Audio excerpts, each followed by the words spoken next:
segunda carta de João. Amém? Vamos fazer a leitura.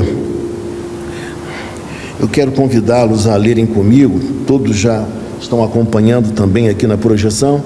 Nós leremos da seguinte forma: eu lerei os versos ímpares, os irmãos lerão os versos pares, tá bom? Então diz assim a palavra do Senhor: o presbítero, a senhora eleita, e a seus filhos, a quem amo na verdade, e não somente eu, mas também todos os que conhecem a verdade.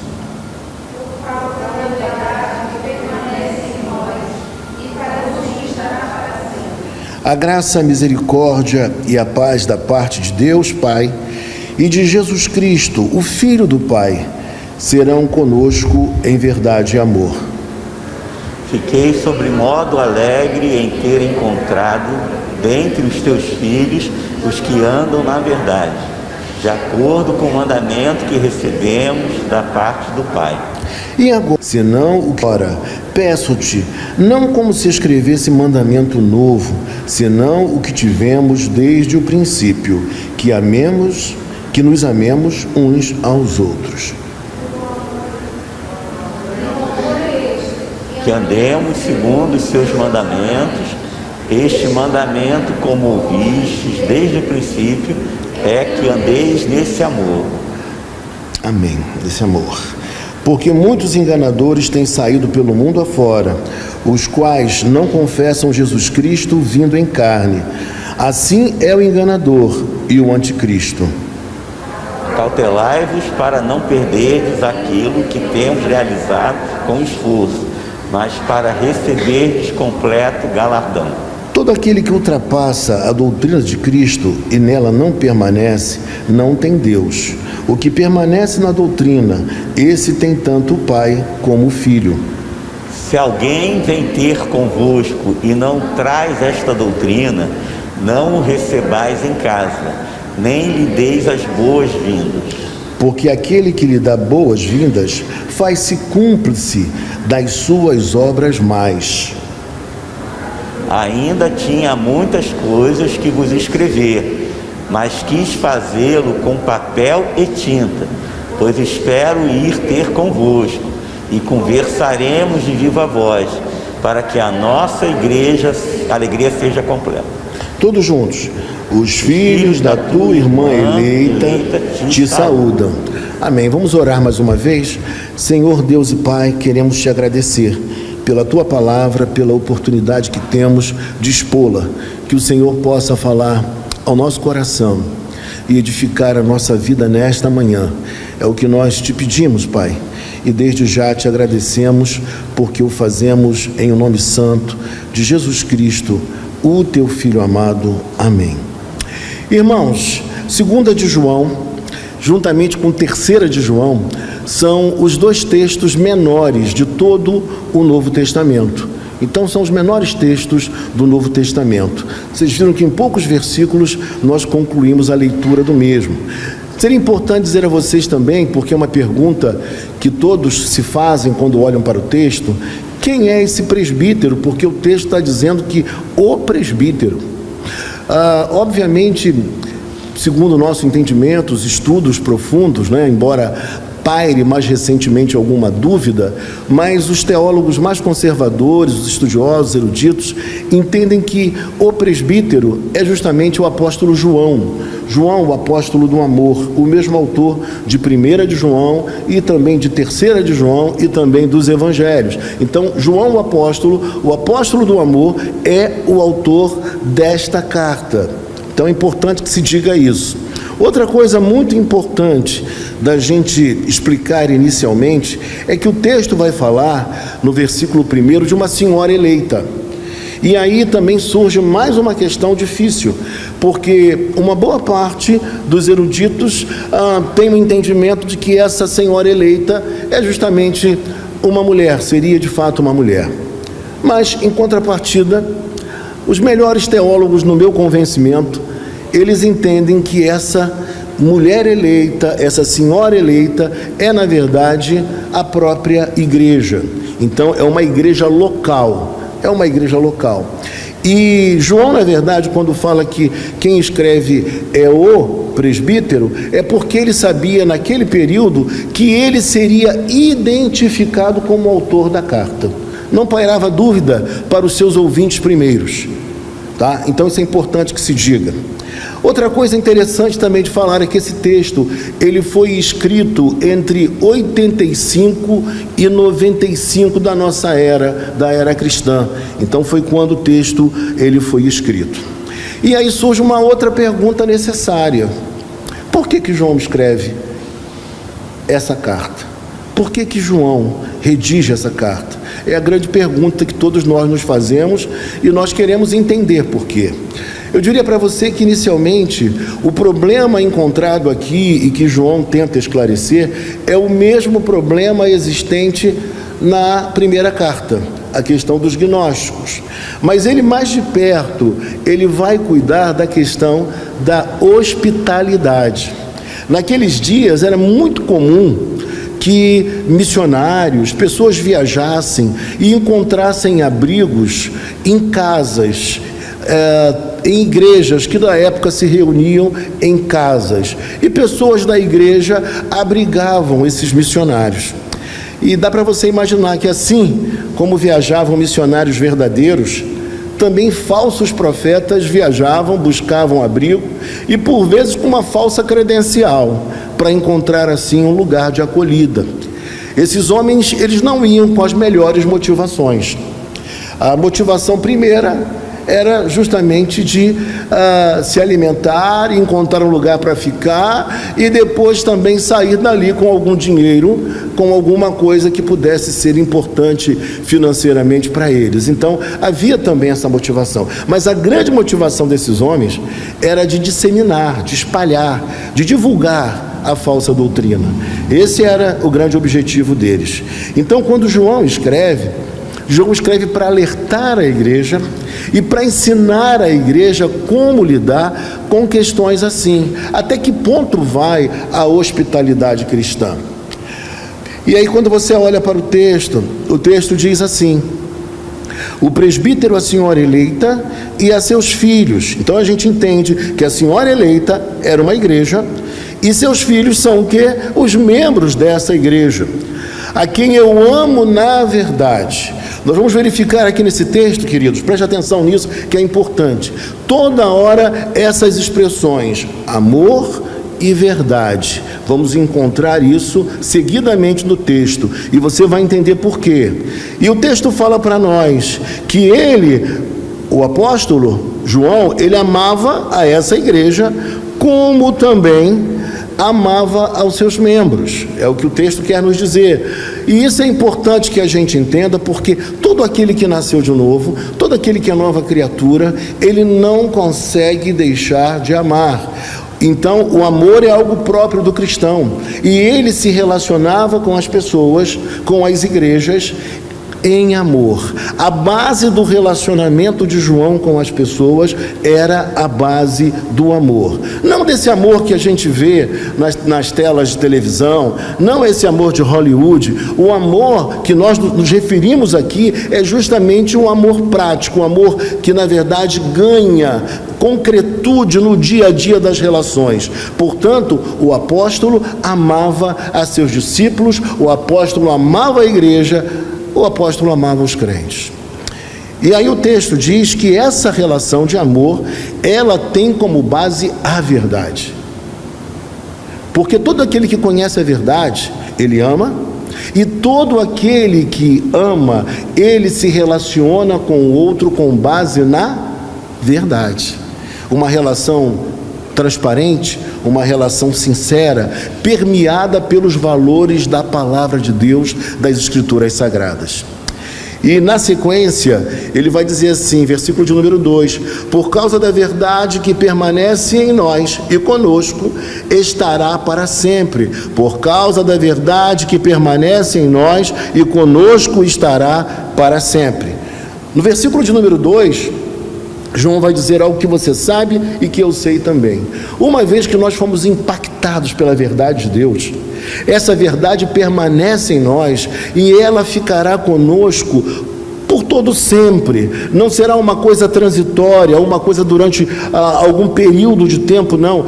Ficará conosco para sempre. A verdade, o amor, tudo isso permanecerá em nós. Mas no versículo de número 2, ele enfatiza a verdade, porque a verdade é aquilo que vai nos conduzir, é aquilo que vai nos levar a necessariamente amar e amar ao próximo. Então João está falando que a relação dele com os membros, com as pessoas da igreja, era uma relação fincada no amor, baseada no amor, alicerçada no amor. E ela tinha como também esteio, como base, como norte, como orientação, a verdade de Deus. Porque quando o amor, ele é um amor bíblico, ele é um amor que consegue aliar verdade e amor.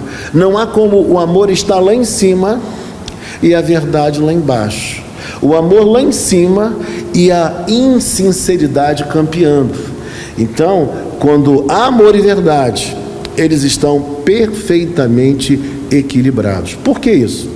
Porque imagine você que pessoas que buscam, por exemplo, a unidade da igreja, né? Eu digo, igreja que tem uma placa tal, uma igreja que tem uma outra placa, denominações diferentes.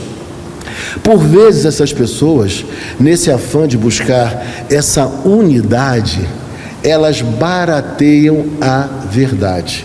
Então, em nome dessa unidade, elas acabam por fragilizar aquilo que não pode ser negociado, que é a verdade de Deus. A verdade de Deus não pode ser flexibilizada, nem mesmo em nome do amor, porque se isso acontecer, o amor já não é mais um amor. Em contrapartida, também se eu levar a ferro e fogo a verdade, mas sem ter um coração sensível, sem ter amor nas palavras, sem ter cuidado, carinho, respeito pelo outro, eu posso me tornar uma pessoa essencialmente árida, seca, sem sentimentos, sem entender o caminhar do outro, e isso também não é bom. Então, o homem de Deus, a mulher de Deus, precisam entender que verdade e amor precisam estar equiparados no mesmo patamar. E olhando para o texto ainda, nessa abertura da carta, ele vai dizer ainda assim para nós: a graça, a misericórdia e a paz da parte de Deus Pai e de Jesus Cristo, o Filho do Pai, serão convosco em verdade e amor. Mais uma vez, verdade e amor. Mas aqui ele traz 3 palavras que nós precisamos notar e vocês conhecem bem. A primeira é graça. Graça, vocês sabem que significa favor imerecido. São bênçãos que nós recebemos, mas não merecemos, mas estamos o quê? Precisados, necessitados, carentes. É a graça de Deus sobre a minha vida e sobre a sua vida. Existem pessoas que têm uma grande e profunda dificuldade de lidar com a graça. Como eu vou ganhar alguma coisa sem ter feito algo em troca? Eu preciso merecer. Por isso, para muita gente, é difícil compreender a salvação em Cristo. Porque a salvação em Cristo, ela é gratuita. Nós a recebemos e não podemos fazer nada para recebê-la. E depois ele fala em misericórdia, que tem a ver com você sentir a dor do outro, compaixão, você olhar para o outro e ver a miséria em que o outro se encontra, o sofrimento do outro, e você sentir junto com ele, você perceber que a dor é grande, ainda que ele esteja fazendo alguma coisa que você discorde, que você não aceite, mas você fala: meu Deus, precisa da misericórdia do Senhor. Precisa dessa compreensão, dessa ajuda que só o amor de Cristo pode levar alguém a ter para com o outro. E depois ele vai falar sobre a paz. E quando a gente fala em paz, eu acho que a gente fala em uma coisa que todos nós estamos desejando, né? A gente sai na rua, tem violência, tem assalto. Ontem na praia de Caraí aconteceu. A gente vê tanta gente brigando hoje na internet, né, nos veículos de comunicação, uma coisa muito doida, uma coisa que a gente nunca viu tão acentuada. E quando a gente olha para isso tudo, uma palavra vem na nossa mente: paz. Quando a gente está vivendo um conflito no lar, a gente quer o quê? Paz. Para com isso. Mas quando nós olhamos para o texto bíblico e pensamos em paz, nós pensamos na principal paz, que é aquela paz que, na verdade, vai tornar possível que as nossas relações sejam possíveis, sejam reais, sejam equilibradas. E que paz é essa? Eu sei que você sabe, é a paz promovida por Jesus Cristo. Quando Jesus Cristo vem a esse mundo, vive entre nós, sofre, se entrega na cruz, ressuscita. E o que ele faz?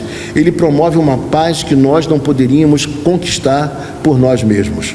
Primeiramente, uma paz com Deus. Ele reata a nossa relação com Deus através da sua obra. Então agora nós temos paz com Deus. Mas ele faz mais ainda. Sabe o que ele faz?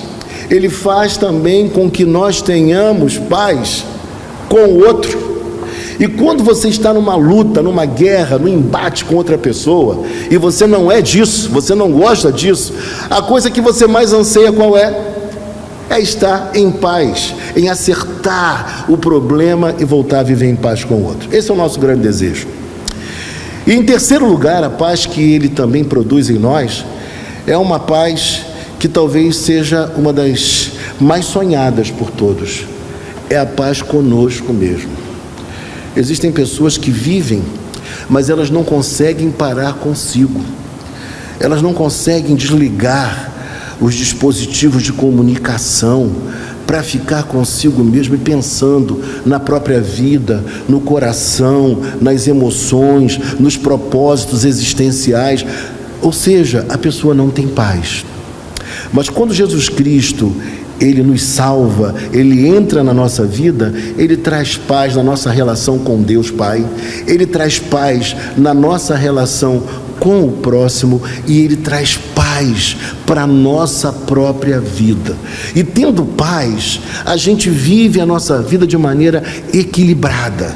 A gente consegue gozar, desfrutar do que nós temos, do que nós possuímos, de maneira muito satisfatória, porque nós temos paz no coração. Então João está dizendo aqui que justamente é essa paz que todo aquele que nasceu de novo possui. E aí no final ele vai dizer assim, veja comigo: da parte de Deus Pai e de Jesus Cristo, o Filho do Pai. Observe uma coisa, aqui surge uma expressão que não é comum na Bíblia, ou seja, o Filho do Pai. João está enfatizando uma verdade que era importante para o problema daquela igreja e daquela época também. Era justamente o fato de mostrar que o Pai é Deus, mas que Jesus Cristo também é Deus, e que Ele encarnou de verdade. Ele é o Verbo de Deus, Ele é o Filho de Deus encarnado. Isso era muito importante que João enfatizasse, e por isso ele fala tanto em verdade. Sabe por quê? Porque ele pregava a verdade, mas os heréticos daqueles dias não pregavam a verdade. Eles pregavam um Cristo deturpado, um Cristo genérico, um Cristo que não era verdadeiramente homem e verdadeiramente Deus. Eles não conseguiam compreender isso. E por que eles não conseguiam compreender isso, meus irmãos? Vocês vão lembrar da primeira epístola de João. Eu cansei de explicar aqui para vocês que havia um grupo chamado grupo doceta, o docetismo. E o docetismo acreditava da seguinte maneira, que Jesus tinha uma aparência de humano, mas ele não era verdadeiramente humano. Ele era só aparentemente humano. Já havia um outro grupo que era ligado a Cerinto, um herético da época, que eles acreditavam no quê? Que Jesus Cristo recebeu o ente divino, o Cristo sobre ele, antes, naquele momento do batismo e antes da sua crucificação. O que aconteceu? O ser divino saiu dele. Por que isso?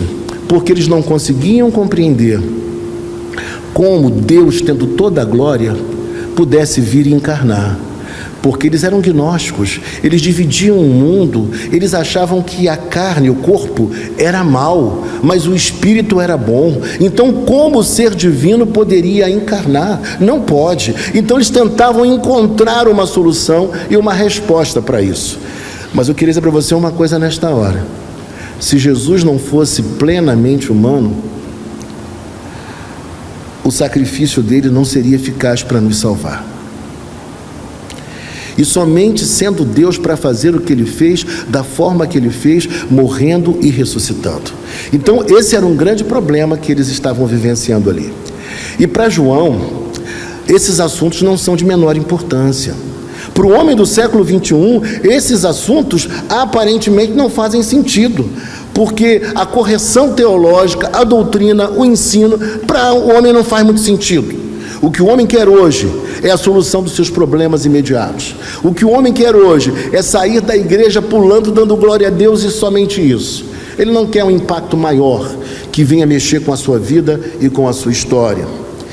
E na sequência, meus irmãos, no versículo de número 4, ele vai falar assim para nós: fiquei sobremodo alegre em ter encontrado dentre os teus filhos os que andam na verdade. E aqui João vive aquilo que eu sinto, aquilo que os presbíteros sentem.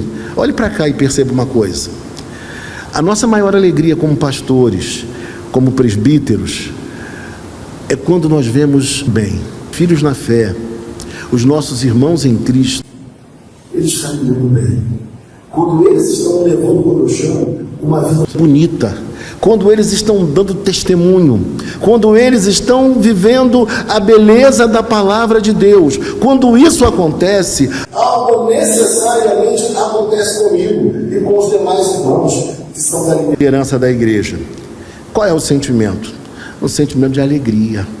A alegria brota em nosso coração por saber que os nossos irmãos estão andando de forma coerente, que os nossos irmãos estão obedecendo a palavra, estão andando em submissão a Deus. Isso traz uma grande alegria em nosso coração. E foi a alegria que João sentiu quando, mesmo diante de tantas heresias, João tomou conhecimento que membros daquela igreja eram pessoas que andavam na verdade.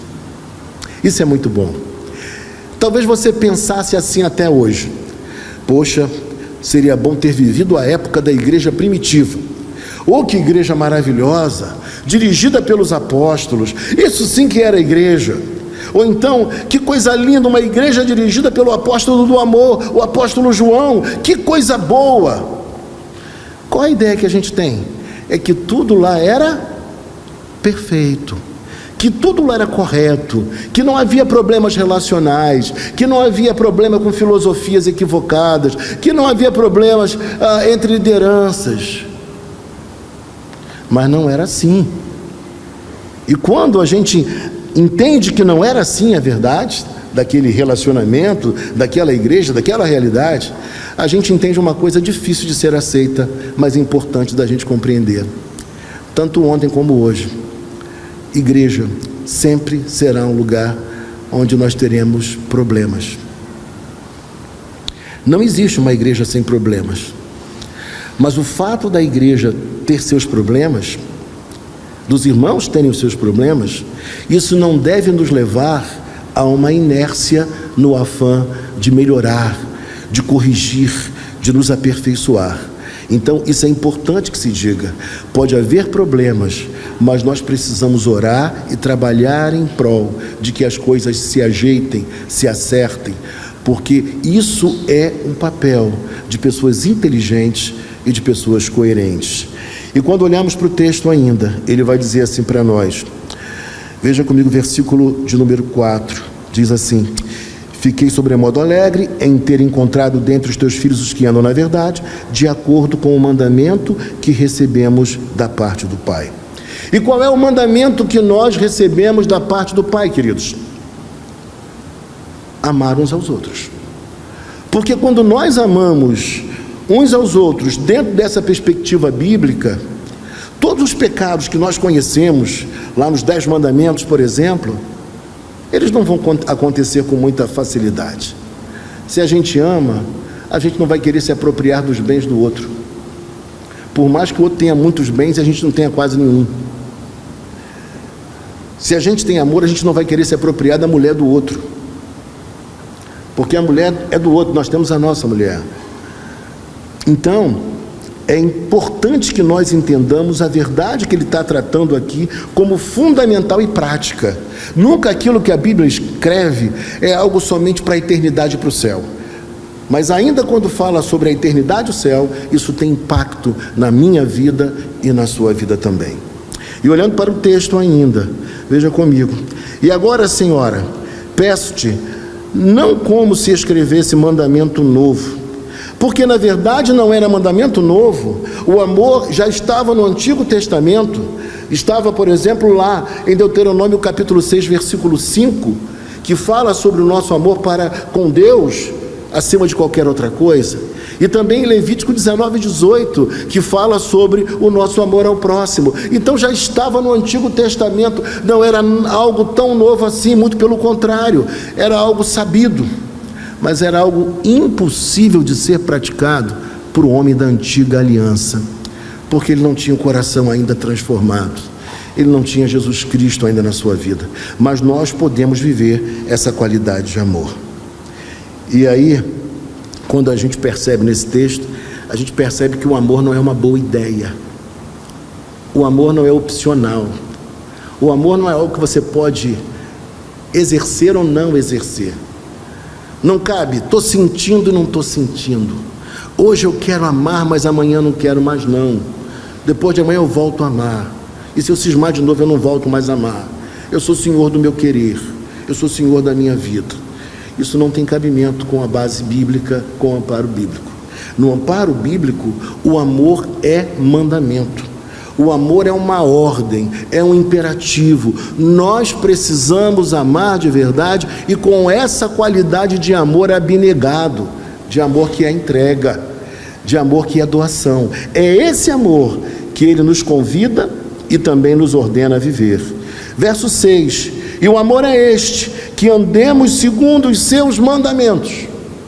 Aqui tem outra coisa que vai mexer com muita gente, aqueles que não entendem o Evangelho ainda. Versículo de número 6, ele está dizendo que o amor é este, não é outro. O amor de verdade é que nós andemos segundo os seus mandamentos. Não há como dizer que se ama se não se obedece. Não há como dizer que se ama se não leva em consideração os mandamentos de Deus.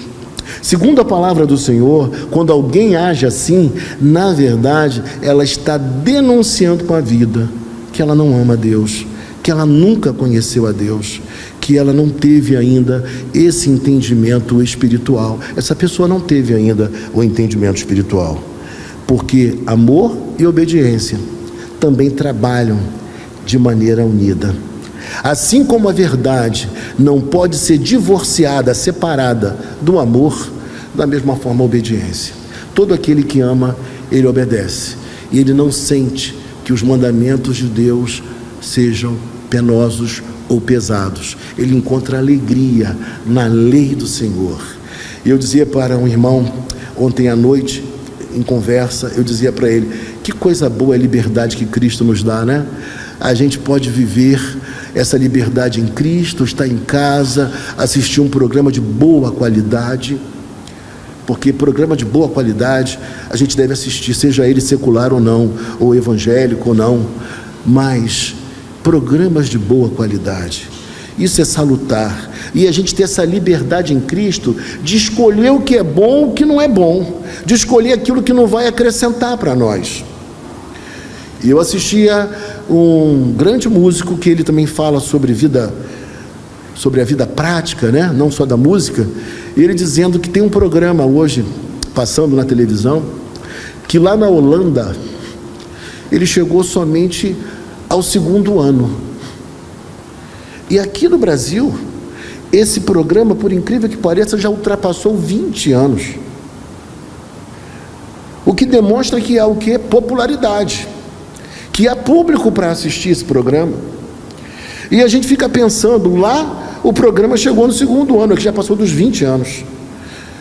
E quando a gente olha para a Bíblia e vê esse amor, vê obediência, vê verdade, a gente fala, meu Deus, nós temos que ser mais seletivos naquilo que está ocupando o nosso tempo e a nossa mente. Depois a gente não entende por que não está encontrando mais prazer nas coisas de Deus.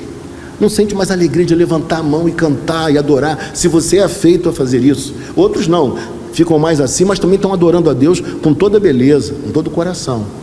Mas não há mais aquela vibração de orar, não há mais aquele gosto de vir à igreja, de estar junto com os irmãos. Por quê? Não tem como. Mas quando olhamos para o texto bíblico, vai dizer assim para nós, veja comigo: este mandamento, como ouviste desde o princípio, é que andeis neste amor. Ou seja, que seja um estilo de vida um amor. O amor precisa ser muito mais do que um sentimento, mas tem que ser um jeito de ser, um modus vivendi, uma maneira de se conduzir na vida. É a marca do crente, é o diferencial de cada um de nós, é o amor. E agora, quando nós chegamos no versículo de número 7, ele vai tratar do problema maior ali, que são os heréticos, que são aqueles homens que se hospedavam e aí ficavam numa boa na casa das pessoas, comendo, bebendo, se divertindo. Versículo 7: porque muitos enganadores têm saído pelo mundo afora, os quais não confessam Jesus Cristo vindo em carne. Então veja comigo que ele está ajudando a igreja a identificar quem são os heréticos. É isso que João está fazendo, é uma aula, é uma lição perfeitamente didática. Ele está dizendo assim, olha, aqueles que não reconhecem que Jesus veio em carne. E aí ele continua, assim é o enganador e o anticristo. É aquele que fala sobre tudo a respeito de Jesus, mas nunca reconhece que Jesus Cristo era verdadeiramente homem e verdadeiramente Deus, que ele era o Salvador, que ele não era só o Messias prometido à casa de Israel, mas que ele também era o Filho de Deus encarnado, a pessoa completa de Jesus. Isso eles não aceitavam e não entendiam, porque eram gnósticos, como eu expliquei no começo. E ele fala que esse é o enganador e o anticristo. É aquele que na verdade se opõe a tudo aquilo que é divino. E que ao mesmo tempo, porque o anti pode dar essas duas opções, também é aquele que se passa como Cristo. É um Cristo genérico, é um Cristo falso. Se nós olhássemos para os dias atuais, é o Cristo da mídia, é o Cristo dos pregadores midiáticos, é o Cristo que não é o verdadeiro Cristo, é o Cristo sem cruz, é um Cristo sem compromisso. E João vai dar mais uma dica àquela igreja, para que ela pudesse discernir os falsos profetas, os falsos ensinadores, os enganadores. Versículo 8: acautelai-vos. Ele está dizendo assim para nós, olha, fiquem de olho, percebam, notem, acautelai-vos, para não perderdes aquilo que temos realizado com esforço, mas para receberdes completo galardão. Primeira coisa importantíssima, meu irmão, minha irmã, de você entender nesta hora. Ele não está falando aqui de se perder a salvação. Não é isso, porque salvação não se perde. Porque salvação é o quê?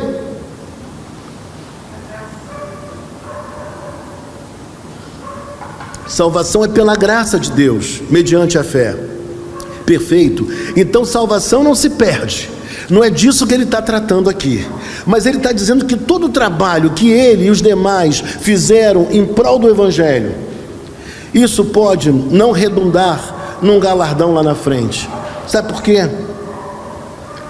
Porque muitas pessoas poderiam ouvir aqueles falsos profetas e seguirem aqueles falsos profetas, por uma falta de habilidade dos próprios cristãos, da própria igreja, em acolher, em absorver os falsos ensinadores. Preste atenção como isso é importante. E como João é claro, tenham cautela, porque eles estão por aí. E a fala deles é muito sedutora. Sabe por que é muito sedutora? Porque eles falam aquilo que a gente está propenso a ouvir. Eles falam aquilo que a gente tem uma tendência, uma inclinação a ouvir e a aceitar. Então a gente acha bacana e aplaude. Mas João diz para nós: acautelai-vos, para não perderdes aquilo que temos realizado com esforço, mas para receberdes completo galardão. Ele não fala para não receber o completo galardão, ele fala de forma positiva, mas ele fala para receberdes completo galardão. O que ele quer dizer aqui para nós, meus irmãos? Ele está querendo dizer para nós que a nossa obra frutifique, que aquilo que nós fizemos para Deus venha se consumar, venha concretizar, venha ter de fato essa concretude que a gente tanto espera. Quando a gente vê, por exemplo, que alguém que foi evangelizado por nós está dando fruto, está na igreja, está evangelizando, está crescendo na vida, está tendo vida bonita, isso alegra o nosso coração e traz um galardão sobre nós. Isso que nós temos que pensar aqui.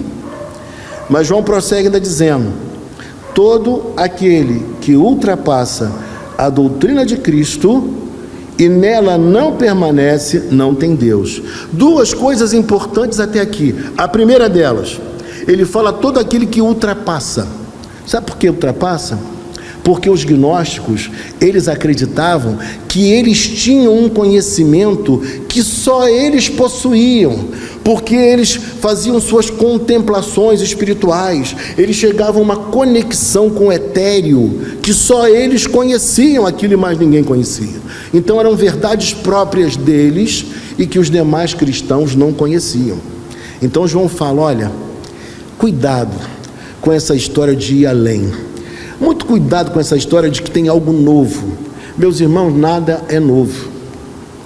Tudo o que Deus faz ainda em nossos dias é novo a partir de alguma coisa que já existe. Não existe essa novidade toda. Então ele fala: cuidado com esses que ultrapassam a doutrina de Cristo, que falam sobre Cristo além do que nós ensinamos a vocês. Vocês têm que ficar com aquilo que nós ensinamos, com aquilo que nós explicamos. Não sigam a esses homens. É o que João está dizendo.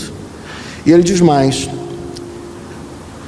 que não permanece, não tem Deus. O que permanece na doutrina, esse tem tanto o Pai como o Filho. Ele está dizendo: olha, mas vocês que ouvem a palavra de Deus e creem naquilo que nós ensinamos, vocês têm tanto o Pai como vocês têm o Filho também.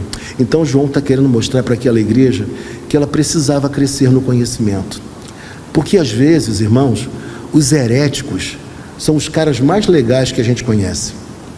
Os heréticos são os caras mais sedutores, porque eles descobrem aquilo que a gente quer ouvir e eles falam exatamente isso para nós.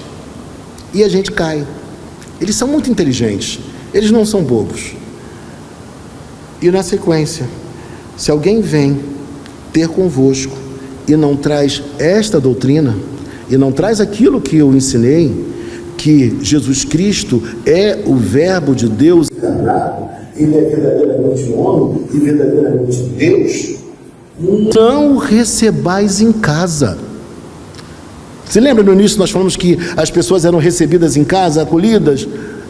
Não façam isso. Sabe por quê?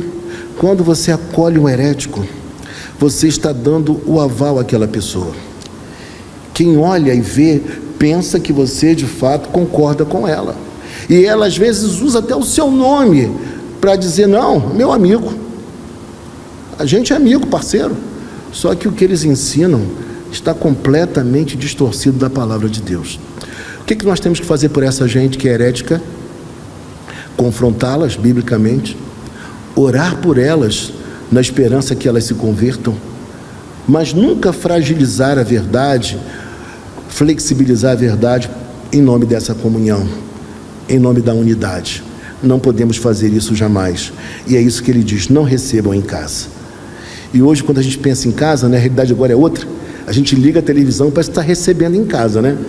Não é assim? A gente liga em casa, vê lá o youtuber ensinando, falando sobre os diversos assuntos, doutrinando nossos filhos. Não é assim que acontece? Então talvez você, ligando a sua televisão e assistindo a Ed, você esteja, na verdade, recebendo em casa,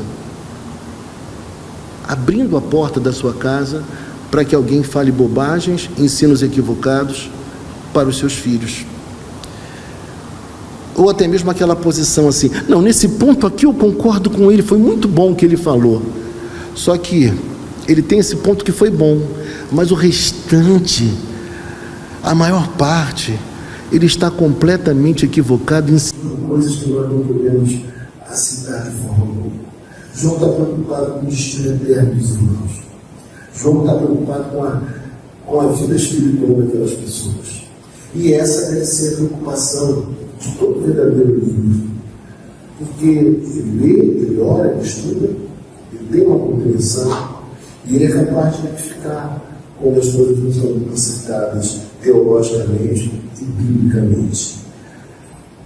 E aí o texto diz assim para nós: não recebais em casa, nem lhes deis as boas-vindas. Não quer dizer que você não vai conversar com alguém de outra religião, de outra fé, nada disso. Senão você não teria como evangelizar, não teria como alcançar pessoas para Cristo. Porquanto aquele que lhe dá as boas-vindas faz-se cúmplice das suas obras mais. Na verdade, nós não podemos ser parceiros daqueles que adotam mais obras como comportamento, como prática. Nós não podemos entrar em conluio com eles, nos unir a eles. Então, João está dizendo que são ações que a igreja precisa tomar em relação aos heréticos. Porquanto aquele que lhe dá as boas-vindas faz-se cúmplice das suas obras más. O Didaquê, já ouviu falar de Didaquê? Um livro que foi escrito no final do século I. Esse livro ele é tão interessante porque não é um livro canônico, não é, mas é um documento válido que nós devemos até ler conhecer. Mas ele fala como deveriam ser as normas para receber alguém em casa. Porque era necessário identificar pelo comportamento o mau obreiro do bom obreiro. Aquele que tinha interesses outros, daquele que tinha a motivação correta de ver a palavra de Deus sendo pregada e disseminada. Mas o falso profeta, ele já declaradamente está incluindo de fazer um estrago. Ele está incluindo de ensinar as coisas erradas. Esse é o grande propósito dele. O seu chamamento é fazer esse tipo de coisa. E para a gente finalizar, ainda tinha muitas coisas que vos escrever. Não quis fazer com papel e tinta, pois espero ter convosco e conversaremos de viva voz, para que a nossa alegria seja completa. Esse livro depois, algumas coisas importantes aqui da gente frisar também. Primeira delas, essa carta, como eu falei para vocês, junto com o 3 João, são os menores textos do Novo Testamento. E por que João encerra aqui, já que ele tinha muito mais coisa para dizer? Sabe por quê? Porque João entendia que algumas coisas não devem ser faladas por cartas. Algumas coisas não devem ser faladas através de mídias sociais. Existem alguns assuntos que nós precisamos tratar tete a tete, como dizia antigamente. Você precisa conversar inteiro com o outro. Porque inteiro com o outro, ele vai ver qual é a sua entonação de voz. Ele vai perceber os seus gestos, a maneira como você está falando. Ele vai ter toda uma percepção que através das redes sociais ele não vai conseguir. Através do WhatsApp ele não vai conseguir. Já contei para vocês uma vez que no afã de responder uma irmã, que sabe que eu gosto muito dela, ela gosta muito de mim, e eu, nessa pressa que todo mundo tem hoje uma resposta rápida, se alguém não dá uma resposta rápida, você fala: aonde está essa pessoa? O que aconteceu com ela? Está fora do mundo? Por que não respondeu até agora? E às vezes passou o quê? 3 minutos, 5 minutos, e a pessoa deu uma resposta rápida. E eu fui escrevendo não. Quando eu escrevi não, essa irmã leu não. E ela virou-se para mim e falou: pastor, o senhor nunca me respondeu assim? O senhor sempre foi tão amável. Eu falei: não, irmã, eu não respondi assim, só falei que não a sua pergunta. E eu não podia responder melhor porque eu estava andando na rua. Estava na pressa. Mas para você não ficar sem resposta, eu disse não. Se ela me ouvisse dizendo não para ela, face a face, ela ia compreender perfeitamente que meu não era um não de raiva, de indignação, era um não com uma resposta normal. Não. E aqui João sabia que alguns assuntos precisariam ser tratados face a face. E alguns assuntos na nossa vida hoje, nós precisamos tratar face a face.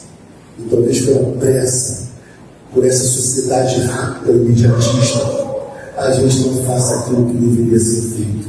E se fizéssemos, muitas incompreensões não aconteceriam. Muitas questões que as pessoas levantam e pensam, às vezes a seu respeito, a meu respeito, elas não pensassem assim. Por isso a comunicação é importante. E João sabia que era importante continuar a conversa com aqueles irmãos, mas presencialmente. E ele fala uma coisa muito importante aqui também. Lá no início ele falou da alegria dele de saber que aqueles irmãos estavam caminhando bem, estavam com vida bonita. E agora ele fala que quando ele chegasse ao momento de se encontrar com esses irmãos, algo muito especial aconteceria.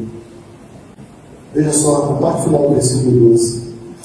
Para que a nossa alegria seja completa, e conversaremos de viva voz, para que a nossa alegria seja completa. Meus irmãos, não há nada tão especial como a comunhão com pessoas da mesma fé. Não existe nada tão especial quando nós estamos juntos com nossos queridos irmãos e amigos. E essa comunhão, ela proporciona uma alegria que nós não encontramos em nenhum outro lugar, em nenhum outro ambiente, em nenhuma outra atividade. A alegria que nós temos quando estamos reunidos com os irmãos, com aqueles que nós prezamos de verdade, que comungam da mesma fé que nós também comungamos, é de fato uma alegria tremenda, um regozijo na alma, é uma comunhão sincera, franca, permitida e gerada pela pessoa bendita de Jesus Cristo. E como nós temos que prezar isso? Essa comunhão é muito importante para nós, é algo valiosíssimo. O desejo não somente meu, mas de muitos irmãos que não podem vir à igreja por conta dessa enfermidade, da pandemia que está por ali, é por conta disso, eles sentem falta.